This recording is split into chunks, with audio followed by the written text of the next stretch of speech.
Bismillahirrahmanirrahim. Alhamdulillahirabbil alamin. Allahumma shalli wa sallim wa barik ala Muhammad wa ala ali Muhammad.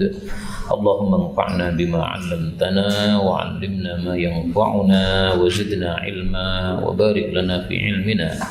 Warzuqna al-ikhlasa fil qawli wal 'amali kamila wa 'ilman nafi'an la yunsa wa tawfiqan daima wa sihhatan wa yaqinan wa 'afiyah. Allahumma aftah lana kulla khair wa yassir lana kulla umur. Allahumma ansuril mujahidin warhamil mustad'afin wa dammir a'da'ad din wa tmis ala amwalihim. Amin ya rabbal alamin. Alhamdulillah kaum muslimin rahimani wa rahimakumullah. Kita lanjutkan pengajian kitab hadis yang berjudul Al-Bulghah fi Ahaditsil Ahkam karya Al-Imam Ibnul Mulaqqin, seorang ahli hadis yang wafat tahun 804 rahimahullahu taala. Dan kita masih membahas kitab Thaharah bagian akhir. Kita sudah sampai pada hadis yang ke-52 yang bicara tentang darah istihadah. Wa anha, dan darinya, yaitu dari Aisyah radhiyallahu anha. Hadisnya berturut-turut ini dari Aisyah. Aidan juga anna Habibah, bahwasanya Habibah ustuhidat, mengalami istihadah. Lamanya berapa? 7 sinin, 7 tahun. Fasa'alat, maka dia bertanya kepada Rasulullah sallallahu alaihi wasallam an dzalika, tentang hal itu. Fa'amraha, maka menyuruhnya an taghtasila, supaya dia mandi. Fakanat, maka adalah dia itu taghtasilu, mandi, likulli salatin, untuk setiap salatnya. Qala Laits, berkata Imam Laits bin Sa'ad, ulama Mesir, huwa, mandi setiap salat itu, min imtiha, dari pendapatnya sendiri, dari pendapatnya Habibah sendiri, min ghairi amrin bihi, tanpa diperintahkan oleh Nabi sallallahu alaihi wasallam terhadapnya. Kaum muslimin rahimani wa rahimakumullah, hadis ini membahas tentang istihadah. Istihadah sudah kita bahas, darah rusak. Darah ada 3 yang keluar dari perempuan. 1 darah haid normal setiap bulan. 2 darah nifas setelah melahirkan. 3 darah istihadah yang bukan haid dan bukan nifas, namanya istihadah atau fasid atau rusak. Lah ini ada seorang sahabat Nabi namanya Habibah, istihadahnya selama 7 tahun, Pak. Jadi 7 tahun ini keluar darah terus, nggak berhenti-berhenti. Atau kadang-kadang berhenti tapi nanti keluar lagi selama 7 tahun ini. Nah, maka dia menganggap bahwa ini saya keluar darah haid terus, sehingga berarti saya tidak wajib sholat. Akhirnya dia bertanya kepada Nabi SAW, maka Rasulullah mengatakan fa'amaraha an taghtasil. Rasulullah menyuruhnya untuk mandi. Kata-kata menyuruh untuk mandi ini maksudnya gimana? Maksudnya mandi setelah masa haidnya selesai. Saya ulangi lagi, yang disuruh oleh Nabi untuk mandi itu maksudnya adalah mandi setelah masa haidnya selesai. Kan dia masih aktif haid nih. Kalau biasanya haid itu 7 hari, setelah masa haidnya selesai 7 hari, ini mandi. Setelah itu hari ke-8, 9, 10 ini tidak wajib mandi lagi. Adapun ini fakanat taghtasilu likulli salatin, dia setiap mau salat 5 waktu mandi, berarti salatnya apa? Mandinya 5 kali atau mandinya 3 kali. Kalau zuhurnya di jamaah asar, maghribnya di jamaah dengan isya. Ini bukan perintah dari Nabi sallallahu alaihi wasallam. Ini hanya min indiha, ini dari pendapatnya sendiri. Dia pengennya mandi setiap kali salat. Demikian dijelaskan oleh Imam Laits bin Sa'ad, temannya Imam Malik rahimahullahu ta'ala. Maka ringkasnya, wanita yang mengalami istihadah atau darah rusak itu kewajiban mandinya cuma dalam 1 bulan sekali kalau dia masih aktif haid. Mandinya kapan? Ketika masa haidnya sudah selesai. Dulu biasanya berapa hari? Dulu biasanya 7 hari. 7 hari haid, kemudian mandi. Setelah mandi selesai, nggak wajib mandi lagi. Masih keluar darah, nggak apa-apa, karena ini dimaafkan ya, karena darahnya darah yang rusak, tidak mungkin berhenti. Jadi caranya gimana? Kalau mau sholat, bersihkan darahnya, kemudian ditutupi dengan pembalut, nih, kemudian sholat. Dalam kondisi ditutupi pembalut, keluar, bagaimana ini? Nggak masalah, lanjutkan sholatnya. Keluarnya kalau deras bagaimana? Nah, diwadahi dengan ember, nggak apa-apa. Istri Nabi pernah Pak iktikaf di masjid dalam kondisi istihadhah, maka pas dia sholat itu di bawahnya ditambahi ember, diwadahkan ember di situ. Nah, maka darah istihadhahnya netes-netes dalam ember tadi. Ini berarti istihadhah yang dahsyat. Karena istihadhah memang ada dua macam. Ada yang keluarnya dahsyat seperti haid awal-awal, dahsyat keluarnya. Ada yang keluarnya sedikit. Nah, kalau sedikit masih mending. Kita ambil beberapa faedah. Faedah yang pertama, hadis ini bicara tentang Ummu Habibah. Maka ini berbeda dengan hadis sebelumnya. Hadis sebelumnya bicara tentang Fatimah binti Abi Hubaysh. Jadi yang mengalami istihadhah di masa Nabi tidak hanya satu orang. Fatimah binti Abi Hubaysh mengalami istihadhah, kemudian Ummu Habibah juga mengalami istihadhah. Kenapa ini wanita-wanita sahabat Nabi mengalami istihadhah? Sementara mungkin di masa kita ini yang mengalami istihadhah mungkin tidak banyak. Bisa jadi karena zaman dulu kan pekerjaan berat-berat, perempuan tidak punya pembantu sehingga masih menumbuk gantung dengan sendirinya, terlalu lelah atau jatuh dari ontanya dan sebagainya, menyebabkan munculnya darah rusak seperti ini. Maka ini wajar. Dan Ummu Habibah di sini bukan Ummu Habibah istrinya Rasulullah sallallahu alaihi wasallam.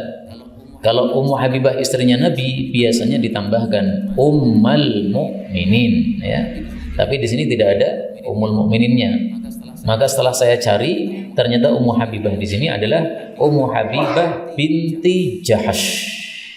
Ummu Habibah binti Jahash. Kalau yang tadi Fatimah binti Abi Hubaysh. Mirip lagi. Hubaysh, Jahash. Nah, Ummu Habibah binti Jahash itu siapa? Itu saudarinya istri Nabi yang bernama Zainab binti Jahash. Jadi sama-sama binti Jahash. Zainab ini adalah istri Nabi, Ummi Habibah ini kakaknya atau adiknya Zainab. Nah, jadi istilahnya itu iparnya Rasulullah sallallahu alaihi wasallam. Ipar itu dalam bahasa Arab apa? Khotan. Ipar perempuan namanya khotan. Saya punya istri saya punya adik. Nah, adiknya istri saya namanya khotan saya atau ipar saya. Enggak mahram sama Nabi sallallahu alaihi wasallam. Faedah berikutnya, dalam hadis ini Rasul menyuruhnya untuk mandi. Ini dipahami oleh para ulama. Berarti selama 7 tahun itu dia enggak mandi, Pak. Karena merasa apa? Dirinya haid terus. Wah, saya kalau haid terus ini, berarti dia enggak sholat terus selama 7 tahun. Selama 7 tahun enggak sholat, enggak mandi. Kenapa? Nunggu haidnya sampai selesai. Dipahami oleh sebagian ulama begitu. Makanya begitu tanya kepada Nabi SAW, Nabi katakan kamu mandi. Karena berarti selama ini kamu mengalami masa haid tapi tidak mandi. Sekarang mandi. Terus 7 tahun enggak sholat gimana? Dimaafkan. Sekarang enggak tahu, Pak. Karena apa? Enggak tahu. Ini pendapat sebagian ulama ketika menjelaskan hadis ini. Kalau enggak salah itu Ibnu Battal atau yang lainnya yang memahami seperti itu. Nah, maka dari sini diambil pelajaran kalau ada orang meninggalkan sholat karena tidak paham hukum. Karena tidak paham hukum, ini dimaafkan. Tapi kalau sudah paham hukum meninggalkan sholat, ini jadi utang. Tapi kalau tidak paham hukum meninggalkan sholat, tidak utang, ya dimaafkan karena bodoh, nggak paham. Saya tampilkan dalilnya. Rasulullah Shallallahu Alaihi Wasallam bersabda, Inna Allah tajawaza li an ummatil khata'a wan nisyana wa mastukrihu alaih. Sesungguhnya Allah Subhanahu wa taala memaafkan untuk umatku al-khata', salah yang tidak disengaja, dan lupa dan sesuatu yang mereka dipaksa. Nah, ini perbuatan siapa tadi, Ummu Habibah ini ya, tidak sholat selama 7 tahun, ini termasuk dalam kategori al-khata', dia salah memahami. Tapi saya ulangi lagi, penjelasan seperti ini penjelasan sebagian ulama. Tidak semua ulama menjelaskan seperti ini. Tapi ini penjelasan sangat penting, karena kalau ada terjadi seperti ini kita bisa mengambil hukum dari penjelasan tersebut. Kemudian faedah berikutnya, pertanyaannya, kenapa ini dia malah mandi setiap kali sholat? Padahal Nabi tidak mengharuskan. Dia pengen lebih bersih ya, karena keluar darah terus, sehingga dia pengen kondisi sholatnya dalam kondisi bersih, maka mandi. Dan dia pengen bersih seperti ini karena Nabi memberikan pilihan. Anda kalau mau mandi setiap kali sholat silahkan, tapi saya tidak nyuruh, maksudnya tidak mewajibkan. Itu ada kata-kata itu dalam hadis yang lain. Nah, itu yang menyebabkan dia semangat untuk mandi setiap kali sholat. Jadi bersih sekali ya, mandi 5 kali berarti apa? Sangat bersih sekali ini orang. Faedah berikutnya, Al-Laits ini adalah Al-Laits ibn Sa'ad, seorang ulama di Mesir tinggalnya. Imam Laits ini kelebihannya adalah beliau ahli tafsir, beliau ahli hadis, beliau ahli fikih, dan beliau orang kaya raya. Sehingga setiap hari majelisnya 4 majelis. Habis subuh mengajarkan Quran. Setelah itu ahli Quran pada pulang mengajarkan hadis. Ahli hadis pada pulang mengajarkan fatwa, fikih, hukum. Orang-orang yang minta fatwa pada pulang, kemudian orang-orang miskin datang minta duit, kasih. Kamu butuh apa? Duit, pinten, sak yuto, bayar obat. Nah, nih. Saya butuh duit untuk apa? Bisnis berapa? 3 juta, kasih, bagi-bagi. Kaya raya beliau. Nah, ini tampaknya ulama seperti zaman sekarang saya belum melihat, Pak. Biasanya kalau kaya tidak ulama, kalau ulama tidak kaya, biasanya gitu. Nah, ini ulama plus kaya raya. Maka kalau membaca biografi Laits bin Sa'ad ini, saya teringat sabda Nabi Sallallahu Alaihi Wasallam. Beliau mengatakan, Innamad dunya li arba'i nafarin. Tiada lain dunia itu untuk 4 orang. Orang yang pertama yang paling mulia adalah abdin razaqahullahu malan wa ilman. Seorang hamba dikasih oleh Allah harta banyak, ilmu juga banyak. Ulama tapi pebisnis besar. Fahuwa yattaqi fihi rabbah, dia bertakwa kepada Allah dalam hartanya. Wa yasilu fihi rahimah, dia sambung kerabatnya dengan hartanya tadi. Wa ya'malu lillahi fihi haqqan, dan melakukan semua kewajiban Allah dalam harta tadi.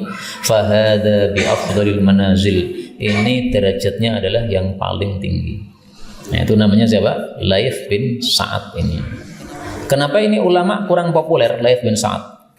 Kita dengar Imam Syafi'i, Imam Malik, Imam Ahmad, Imam Abu Hanifah, tapi Imam Laits kok nggak populer?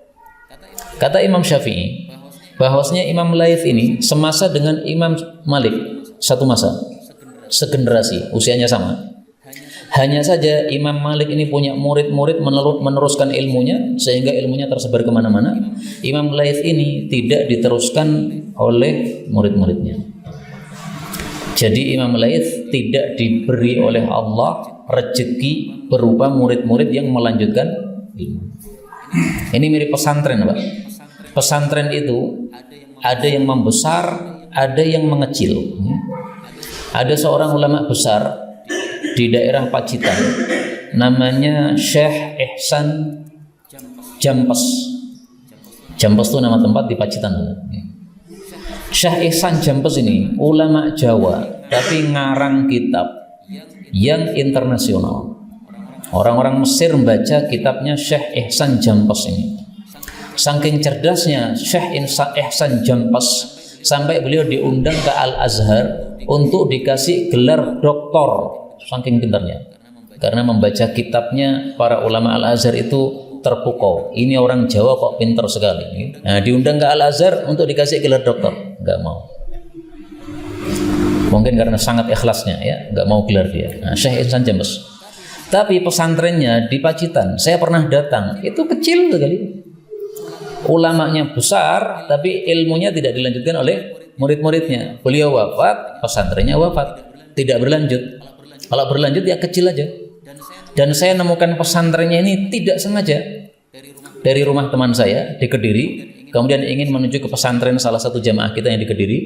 Tiba-tiba pas saya menoleh itu ada pesantren tulisannya Syekh Ihsan Jampes. Loh, ini apa Syekh Ihsan Jampes yang terkenal? Akhirnya saya mengatakan, tolong berhenti sebentar, kita lihat pesantren ini. Saya masuk pesantren, ternyata betul. Ini pesantrennya Syekh Ihsan Jampes. Ulama besar, pesantrennya mengecil. Kenapa? Tidak dilanjutkan oleh murid-muridnya. Sementara sebelum hari itu saya pergi ke pesantren Tebuireng. Pesantrennya besar sekali. Nah, ini dilanjutkan ilmunya oleh murid-muridnya. Sama-sama ulama besar ya. Syekh Ihsan Jampes besar. Kemudian Syekh Mbah Hashim Asy'ari juga ulama besar. Tapi bedanya ini Mbah Hashim pesantrennya dilanjutkan oleh murid-muridnya. Syekh Ihsan Jampes tidak dilanjutkan oleh murid-muridnya. Sehingga pesantrennya tidak berkembang. Nah, seperti ini rezeki dari Allah. Maka Imam Laits ini ulama besar. Panjenengan baca biografinya geleng-geleng sudah. Karena orang seperti ini menurut saya sudah nggak ada lagi. Imam Laits ini dermawan, kaya raya, dan ulama yang populer. Nah, tapi ilmunya tidak dilanjutkan oleh murid-muridnya. Ya mungkin bandingkan antara Ustadz Mudakir. Ustadz Mudakir kan muridnya banyak, ada pesantrennya, dan murid-muridnya bisa melanjutkan ilmu beliau. Sehingga ketika Ustadz Mudakir tidak ada, ya yang mengajar murid-muridnya. Ngaji pagi yang beliau adakan di masjid beliau itu, Masjid Al-Abrar, itu berjalan terus meskipun Ustadz Mudakir tidak mengisi, ya, karena sudah dilanjutkan oleh murid-muridnya. Bandingkan dengan saya misalnya, kalau saya tidak mengajar ya sudah, berhenti pengajian di rumah saya, nggak ada pelanjutnya memang. Nah, bedanya kayak begitu. Kalau saya mati ya sudah, ilmunya berhenti karena tidak ada yang melanjutkan. Nggak punya murid yang dididik secara khusus, nggak punya. Paling ngajar-ngajar umum seperti ini kepada panjenengan ya, di masjid-masjid. Nah, tidak punya regenerasi. Nah, itulah bedanya antara seorang alim yang punya pelanjut dan yang tidak punya. Seperti Ustadz Mu'in ya, Ustadz Mu'in sudah wafat ya sudah, pelanjutnya ya tidak ada. Kalau yang melanjutkan pesantren beliau ya bukan dari hasil didikan beliau, dari didikan orang yang lain. Kita lanjutkan hadis 53. Wa anha radhiyallahu anha aidan qalat qala li Rasulullah sallallahu alaihi wasallam, nawilini, berikan kepada saya al-khumrata, sajadah kecil, minal masjid, dari masjid. Faqultu, maka saya mengatakan, ini sesungguhnya saya haidun, sedang haid. Faqala, maka Rasulullah bersabda, inna haidotaki, sesungguhnya haidmu itu, darah haidmu itu, laisat fi yadik, itu tidak ada pada tanganmu, tapi pada kemaluanmu ya. Nah, berarti silahkan kamu datang ke masjid, ngambil dengan tanganmu sajadah kecil, gak apa-apa. Ini hadis menunjukkan dua hal. Yang pertama, wanita haid boleh masuk masjid, masuk untuk lewat boleh. Dia ngambil sajadah, habis ngambil kemudian keluar lagi. Rasulullah di kamar suruh Aisyah untuk ngambil sajadah. Tolong ambilkan sajadah dari masjid. Berarti sajadahnya di masjid. Dalam kasus yang lain, Rasulullah i'tikaf di masjid. Kemudian Rasulullah menyuruh Aisyah untuk membawakan sajadah. Aisyah di kamar. Wahai Aisyah, tolong kirimkan kepada saya sajadah. Rasulullah i'tikaf di masjid. Maka Aisyah juga mengatakan, ya Rasulullah, saya haid. Maka beliau katakan, haidmu bukan di tanganmu. Akhirnya Aisyah masuk masjid, ngasihkan sajadah kepada Nabi, balik lagi ke kamar.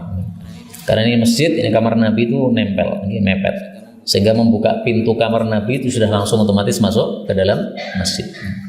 Nah, maka wanita haid masuk masjid boleh. Bagaimana kalau makas? Makas itu artinya tinggal. Jadi bukan masuk tapi tinggal, berada di dalam masjid. Misalnya ibu-ibu ini ngaji di masjid, ini kan tinggal berarti ini. Ini tidak hanya masuk ini, masuk plus tinggal. Nah, kalau makas atau tinggal ini diperselisihkan oleh para ulama. Mayoritas para ulama mengharamkan wanita haid untuk tinggal di masjid. Sebagian kecil ulama, Ibnu Hazm dan yang lain-lain, membolehkan untuk tinggal di masjid. Nih, saya tampilkan dalilnya.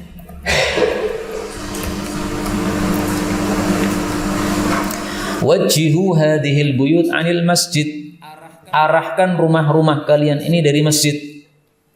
Jadi Masjid Nabawi itu dikitari oleh rumah-rumah sahabat. Nah, rumah-rumah sahabat ini karena ngiteri masjid, sehingga mereka punya pintu-pintu kecil yang dari kamarnya langsung bisa masuk ke masjid. Oleh Nabi disuruh tutup. Itu pintu-pintu kecil ditutup semuanya. Arahkan rumah-rumah ini keluar sana, jangan ke arah masjid. Kenapa? Fa inni la uhillul masjid li haidin wala junubin. Saya tidak menghalalkan masjid ditinggali oleh wanita haid atau oleh laki-laki yang junub, atau laki-laki dan perempuan yang junub. Ini hadis riwayat Abu Dawud, derajatnya dhaif. Jadi hadis yang melarang wanita haid tinggal di masjid derajatnya apa? Dhaif. Karena itu meskipun ini yang membolehkan wanita tinggal di masjid ini adalah pendapat sebagian kecil ulama, 4 mazhab semuanya mengharamkan, tetapi banyak guru-guru saya yang memilih pendapat yang membolehkan tadi. Kenapa? Karena untuk menetapkan hukum halal haram perlu dalil yang sahih. Nah, ini dalil yang sahih yang jelas tidak ada. Adakah adanya adalah dalil yang sahih ghairu sharih. Hadisnya sahih tapi tidak sangat jelas menunjukkan haram tinggal di masjid. Contohnya apa? Hadisnya yang sahih tapi tidak sangat jelas menunjukkan haramnya wanita tinggal di masjid, wanita haid tinggal di masjid. Contohnya hadis ini. Hadis ini Aisyah mengatakan, ini haid, saya haid. Seolah-olah Aisyah mengatakan, kan wanita haid kan tidak boleh tinggal di masjid. Seolah-olah mengatakan begitu, Pak. Sehingga dia beralasan, saya sedang haid. Maka kalau dilanjutkan, saya sedang haid tidak boleh tinggal di masjid. Nah, maka kata Nabi, oh enggak, haidmu itu di kemaluan. Kamu masuk masjid cuma untuk ngambil sesuatu, enggak apa-apa. Nah, maka karena hadisnya tidak jelas menunjukkan haramnya wanita haid tinggal di masjid, silahkan ibu-ibu kalau haid ikut pengajian masuk masjid enggak apa-apa.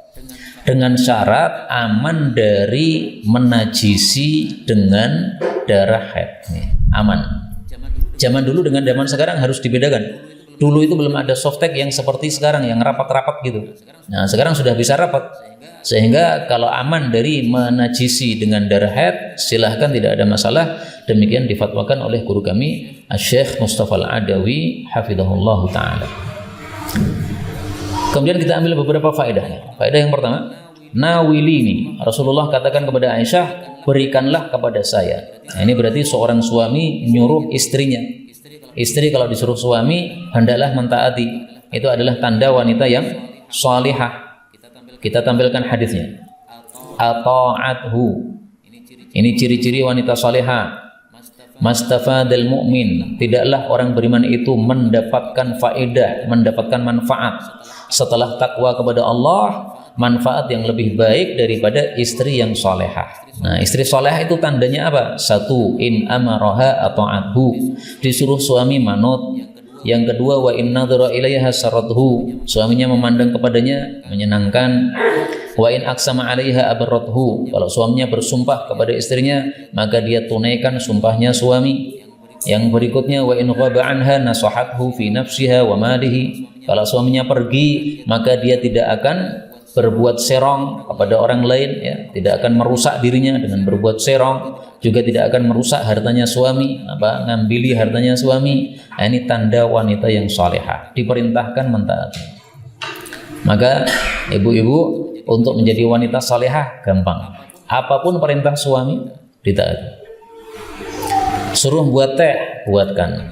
Wanita salehah ini semakin banyak melakukan perintah suami, maka semakin banyak tanda solehahnya. Penak tahu ya? Penak begini. Nah, hadis ini derajatnya dhaif tetapi sahih maknanya. Derajatnya dhaif tetapi apa? Sahih maknanya. Yang mengatakan bukan saya, para ulama. Kenapa mereka mengatakan sahih maknanya? Karena dikuatkan oleh syawahid. Dikuatkan oleh syawahid. Syawahid itu hadis-hadis yang serupa. Hadis yang serupa dengan ini banyak. Tidak hanya satu hadis ini saja. Nah, maka kesimpulannya berarti maknanya sahih. Faedah berikutnya, khumrah itu adalah sajadah kecil. Kata-kata khamara itu artinya menutup. Maka khumrah itu disebut khumrah karena menutupi bagian area wajah saja. Jadi sajadah yang hanya untuk menutupi area wajah. Zaman dulu masjidnya kan masih tanah, Pak. Maka kalau sujud ke tanah langsung, ini kadang-kadang nafasnya jadi terganggu oleh debu. Nah, maka dikasih sajadah. Berarti sholat pakai sajadah hukumnya boleh, nggak ada masalah. Rasulullah pun juga pakai sajadah, kalau diperlukan nggak apa-apa. Adapun Imam Malik mengingkari sajadah itu adalah sajadah yang ditaruh orang di masjid sehingga mengganggu jamaah yang lain. Seperti jamaah yang ada sajadah yang ada sekarang, sajadah penuh dengan gambar-gambar. Di masjid tidak ada yang bawa sajadah, dia bawa sajadah kemudian mengganggu yang lain dengan gambar-gambarnya tadi. Atau sajadahnya terlalu besar, sehingga kalau saya berdiri, ya itu masih ada sisa ruang, sehingga antara saya dengan sebelah saya tidak nempel kakinya itu. Orang lain mau nempel pekeo karena nginjak sajadah kita. Nah, yang mengganggu begitu itu yang diingkari oleh Imam Malik. Yang tidak mengganggu nggak apa-apa. Di rumah punya sajadah, silahkan. Rasulullah juga pakai khumrah atau sajadah, nggak ada masalah. Faedah berikutnya, dalam hadis ini Rasul Shallallahu Alaihi Wasallam katakan, haidmu tidak ada di tanganmu. Ini menunjukkan bahwasanya wanita haid kalau tidak mengotori masjid dengan darah haidnya berarti boleh masuk masjid. Ngambil kan dengan tangan kan? Nah, dengan tangan berarti tidak ada darah haid yang berpindah ke tanah masjid karena ngambilnya dengan tangan. Maka tidak ada masalah. Jadi berarti yang dilarang itu adalah gara-gara darah haid tersebut bisa mengotori masjid. Hadis 54. Wa anha radhiyallahu anha aidan qalat. Aisyah mengatakan, kuntu adalah aku aghtasilu biasanya mandi ana saya wan nabiyyu sallallahu alaihi wasallam bersama Nabi min ina'in wahidin dari wadah yang satu, ember yang satu. Kilana masing-masing dari kami junubun sama-sama junubnya. Ini hadis dipahami oleh para ulama dua hal. Yang pertama, bolehnya suami istri mandi bersama. Boleh, Pak, bukan sunnah. Saya belum menemukan satupun ulama yang mengatakan sunnah suami istri mandi bersama, bukan. Tapi yang saya temukan sampai hari ini baru ibahati atau jawazi, ya boleh saja. Contohnya Ibnu Daqiqil Id, beliau mengatakan dalilun ala jawazi ightisalil mar'ati war rajuli min ina'in wahid. Boleh suami istri mandi pada satu wadah, dari satu wadah bersama-sama, ya. Jadi masuk kamar mandi bareng bersama-sama, boleh. Dan menurut saya ilmu-ilmu seperti ini seumur hidup minimal kita lakukan selama satu kali minimal, supaya kita mengamalkan ilmu yang sudah kita baca. Mungkin tidak termasuk adat Indonesia, Pak, mandi kok bareng isin lah. Nah, itu kan bukan adat Indonesia itu. Tapi karena ini ilmu yang kita baca, maka bagus untuk kita amalkan meskipun sekali seumur hidup. Yang kedua, hadis ini menunjukkan bahwasanya sisa air dari orang junub atau orang haid itu boleh kita pakai. Rasulullah sama Aisyah mandi bareng. Ketika Rasulullah nyiduk, berarti kan ada air sisanya tadi. Sementara Rasulullah mandinya mandi junub. Nah, berarti sisa air mandi junub boleh dipakai oleh orang yang lain. Saya junub, kemudian saya mandi. Nah, sisa air di ember itu dipakai orang setelah saya, silahkan, nggak ada masalah. Adapun yang dilarang oleh Nabi SAW, orang mandi junub tapi nyemplung dalam embernya, itu yang dilarang. Ya. Tapi kalau cuma nyiduk begini, nah, sisanya masih ada airnya, itu tidak ada masalah dipakai oleh orang yang lain. Karena ketika Nabi nyiduk, nah, setelah itu Aisyah nyiduk, berarti dia menciduk sisa dari orang yang sudah mandi dalam keadaan haid. Kita ambil beberapa faedah. Faedah yang pertama, kuntu aghtasil adalah aku biasanya mandi. Kenapa diartikan biasanya? Karena ini kuntu ini adalah fi'il madhi, aghtasilu ini fi'il mudhari'. Kalau ada kana atau kuntu yang fi'il madhi digabung dengan fi'il mudhari' seperti ini menurut para ulama menunjukkan kebiasaan. Biasa. Jadi tidak hanya sekali, tapi berkali-kali. Tapi meskipun berkali-kali, saya belum menemukan para ulama yang mengatakan istihbab atau disunahkannya mandi suami istri bersama-sama, saya belum menemukan itu. Sehingga saya tidak berani mengatakan ini hukumnya mustahab, disunahkan, saya nggak berani. Seandainya saya ulama, saya berani, Pak. Tapi karena bukan ulama ya, belum menemukan yang mengatakan ini hukumnya mustahab atau disunahkan, ya saya nggak berani mengatakan disunahkan. Karena Nabi melakukannya beberapa kali. Ya. Kok tidak sunnah gimana ini? Ya sudahlah. Nah, ulama tidak mengatakan mustahab ya sudah, kita jangan mengatakan mustahab. Faedah berikutnya, junub itu dari kata-kata janaba, ya junubu, artinya menjauh. Maka junub ini disebut junub karena 3 hal. Pertama, karena dia menjauhi ibadah sholat, tidak boleh sholat. Kalau sholat malah tidak sah sholatnya. Yang kedua, karena dia dijauhi oleh malaikat. Malaikat nggak mau dekat kepada orang yang junub sampai dia mandi. Yang ketiga, karena air yang keluar pada saat dia junub, pada saat keluar mani itu airnya jauh perginya. Maka Allah Subhanahu Wa Taala menyebutkan dalam Al-Quran, air mani itu adalah mimma'in dafiq, air yang muncratnya kencang. Khuliqa, manusia diciptakan min ma'in, dari air yaitu mani, dafiq, yang muncratnya kencang. Tidak seperti pipis ya. Pipis itu apa? Tidak sekencang air mani. Nah, maka disebut junub karena itu ya. Meloncatnya perginya air itu jauh. Ini 3 sebab kenapa orang junub disebut junub. Saya ingin tampilkan di sini dalil bahwasanya malaikat menjauhi orang yang junub. Taqrabuhum. Salah satu 3 orang la taqrabuhumul malaikah, tidak didekati oleh malaikat. As-sakran, orang yang mabuk.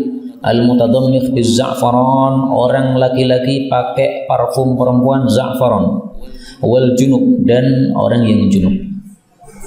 Dalam hadis yang lain disebutkan wal junub, orang yang junub illa ayatawadda, kecuali kalau dia berwudu. Nah, maka kalau panjenengan junub tapi mandinya ditunda, maka hendaklah menyegerakan apa? Wudu. Junubnya habis subuh, tapi biasanya mandinya duhur. Nah, silahkan mandi duhur nggak apa-apa. Tapi setelah junub tadi wudu dulu, supaya tidak dijauhi oleh para malaikat. Dan dari sini diambil pelajaran juga bahwa malaikat itu senang sama orang-orang yang suci dari hadas. Maka yang hadas besar dijauhi oleh para malaikat. Ini hadisnya sahih riwayat Abu Dawud. Hadis 55. Wa kana, dan adalah Nabi sallallahu alaihi wasallam ya'muruni, menyuruh saya, fa'attaziru, lalu saya bersarung, fayubashiruni, lalu beliau mengumpuli saya, menyentuh kulit saya, wa ana haidun, dalam keadaan saya sedang haid. Ini hadis menunjukkan bahwa wanita haid masih boleh tidur bersama suaminya, sentuhan kulit, yang penting tidak lakukan hubungan suami istri. Kalau lakukan hubungan suami istri, maka melanggar ayat Quran. Allah mengatakan dalam Al-Quran, qul huwa adha, katakanlah bahwasanya haid itu adalah adha, gangguan atau kotoran. Fa'tazilun nisa fil mahid, maka jangan kumpuli istri pada saat haid. Nah, sehingga kalau mengumpuli istri, jima maksudnya pada saat haid, berdosa. Dosanya dosa kecil atau dosa besar? Nah, kita tampilkan hadisnya. Ata haidon. Haidon. Man ata kahinan, siapa yang datang ke dukun lalu membenarkan ucapan si dukun, aw atamra'atan haidon, atau ngumpuli istri sedang haid, atau ngumpuli istri dimasukkan pada duburnya, maka sungguh dia telah berlepas dari ajaran yang diturunkan kepada Nabi Muhammad sallallahu alaihi wasallam. Jadi dosa kecil atau besar? Besar. Sama dengan datangi dukun. Orang datangi dukun membenarkan ucapannya, 40 hari sholatnya nggak diterima oleh Allah. Ini dosa besar ini. Nah, ngumpuli istri sedang haid, dosa besar. Makanya wajar sebagian ulama berpendapat, siapa yang ngumpuli istrinya sedang haid, hendaklah dia sedekah yang banyak. Sedekahnya berapa? 1 dinar, 4 juta. Kenapa disuruh sedekah 4 juta? Karena dosanya besar tadi. Fal yatasaddaq bidinarin. Man atamra'adahu, siapa yang mendatangi istri fi haidha, padahal masih haid, fal yatasaddaq bidinar, maka kafarahnya silahkan sedekah 1 dinar. 1 dinar sekarang 4 juta. Wa man ataha wa qad adbarad dam, Kalau mengumpuli istri, darah haidnya sudah berhenti, walam taghtasil, tapi belum mandi, fanisfu dinar, maka sedekahnya separuh dinar, rong yuto. Nah, daripada mengeluarkan 2 juta atau 4 juta, sabar, nunggu sampai mandinya selesai. Mandi selesai baru kemudian hubungan. Karena ada aneh-aneh itu. Ada yang bertanya kepada saya, Pak. Kalau nggak ada pertanyaan itu saya nggak akan memikirkan seperti itu.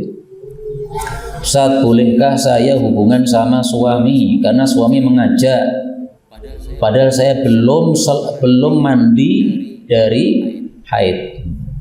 Jadi haidnya apa? Haidnya sudah selesai tapi belum mandi. Terus diajak hubungan oleh suami. Bolehkah saya melayani katanya?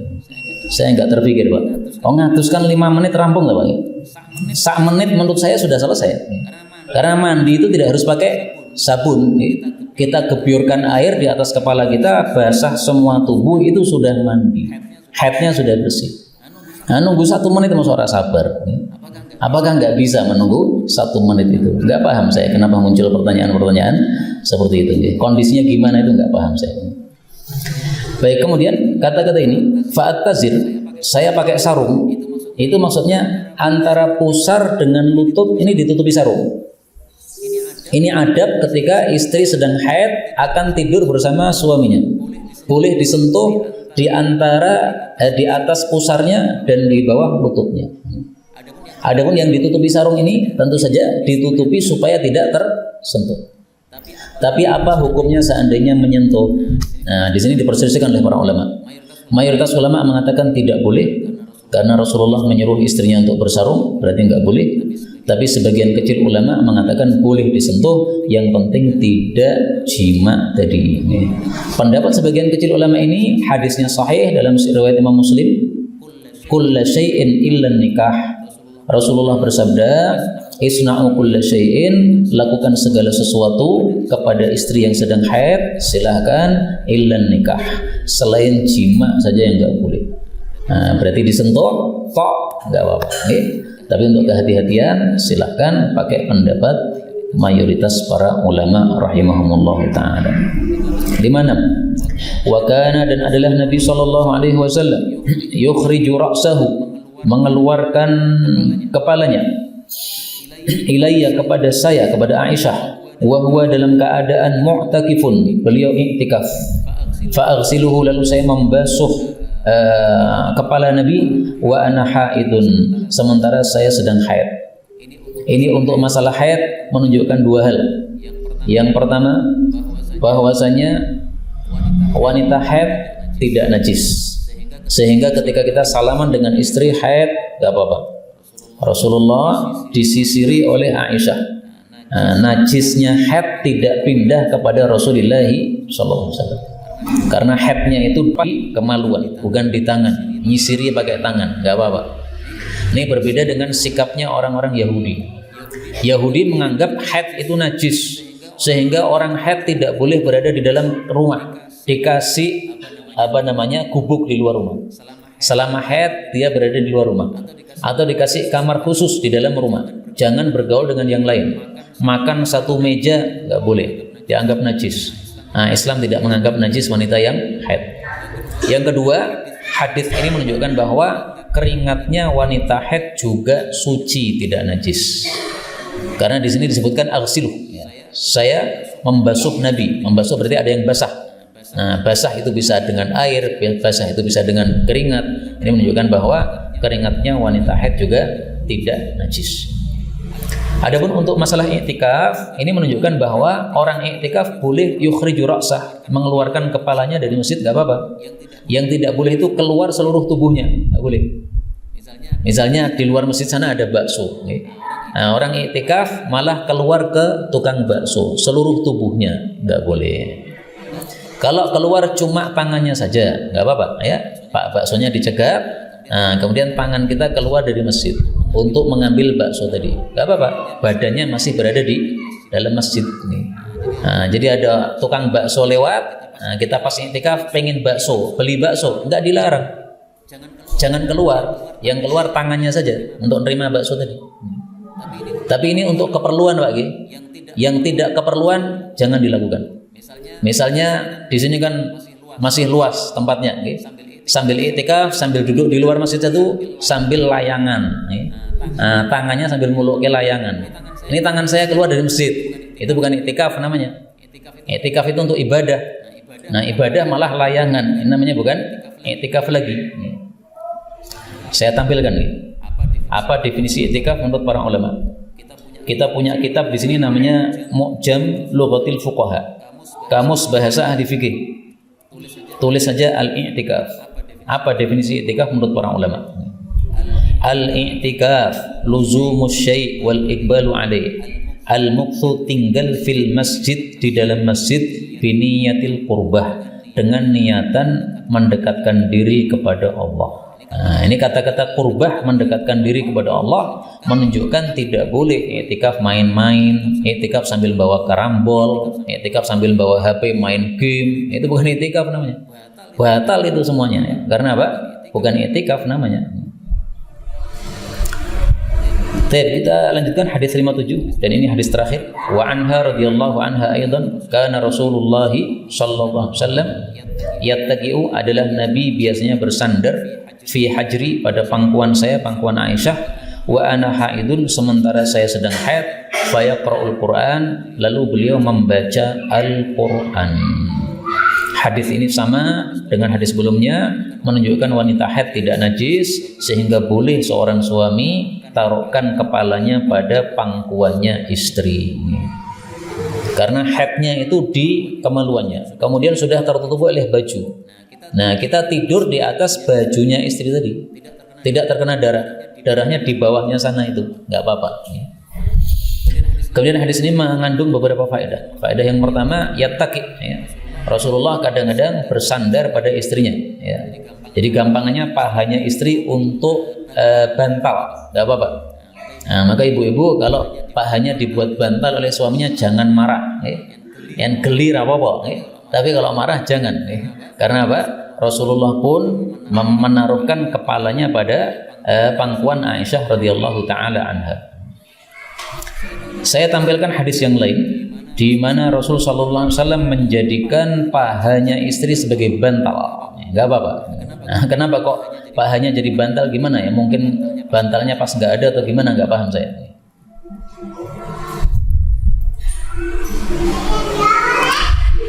Babun fil junub, bab orang junub atau seseorang laki-laki yastadfi, mencari hangat, bimraatihi, dengan istrinya, qabla an taqtasil, sebelum istrinya mandi. Hadis riwayat Tirmidzi dan yang lain-lain. Adalah Nabi sallallahu alaihi wasallam yaktasil, mandi minal janabah, setelah junub. Ini malam-malam, Pak, sehingga kedinginan beliau. Nah, karena kedinginan, thumma yastadfi, kemudian beliau menghangatkan diri, bi, dengan saya, qabla an aqtasil, sebelum saya mandi. Jadi beliau sudah mandi, kedinginan. Dalam hadis yang lain disebutkan beliau tempelkan wajahnya ke pahanya Aisyah. Kenapa? Paha kan anget, nah, supaya anget gitu. Nah, karena Nabi tidak punya apa? Tidak punya alat penghangat, ya, sehingga pakai paha untuk menghangatkan. Ini hadisnya memang derajatnya dari sisi sanad dhaif, tetapi dari sisi makna boleh, sebagaimana tadi hajri. Faedah berikutnya, dalam hadis ini disebutkan Rasulullah sambil berbaring di paha Aisyah, yaqra'ul Quran, beliau membaca Quran. Jadi boleh membaca Quran dalam posisi tidur, nggak apa-apa. Berdiri, nggak apa-apa. Duduk, nggak apa-apa. Berbaring, nggak apa-apa. Semuanya boleh. Makna yang menguatkan ini kita dapatkan dalam Al-Quran. Alladzina yadhkuruna Allaha qiyaman wa qu'udan wa ala junubihim. Orang-orang yang zikir kepada Allah, termasuk zikir baca Quran, dalam posisi berdiri, posisi duduk, posisi berbaring pada lambung mereka. Nah, ini semuanya menunjukkan bahwa boleh kita membaca Quran dalam posisi apapun juga. Jangan dilarang orang sedang berdiri membaca Quran, nggak ada masalah. Saya dulu di Madinah baca Quran sambil berdiri, disuruh duduk sama orang. Katanya lebih utama duduk. Ya lebih utama duduk, oke lah. Tapi jangan melarang saya berdiri. Saya ngantuk, saya berdiri supaya tidak ngantuk, nggak ada masalah. Nah, setelah saya tampilkan dalil ini, alladzina yadhkuruna Allaha qiyaman wa qu'udan wa 'ala junubihim, orangnya kemudian pergi. Nah, mungkin karena apa? Dia nggak paham bahwasanya ayat ini menunjukkan bolehnya hal tersebut. Ini yang dapat kita pelajari. Insyaallah pada pertemuan berikutnya akan kita bahas kitabus shalah. Maka alhamdulillah sudah selesai kitab taharah tentang bersuci. Semoga Allah memahamkan kita terhadap hukum agama kita sehingga bisa mengamalkan setiap perbuatan sesuai ilmu yang benar dalam syariah Islam. Wallahu a'lam bishawab. Walhamdulillahirabbil alamin.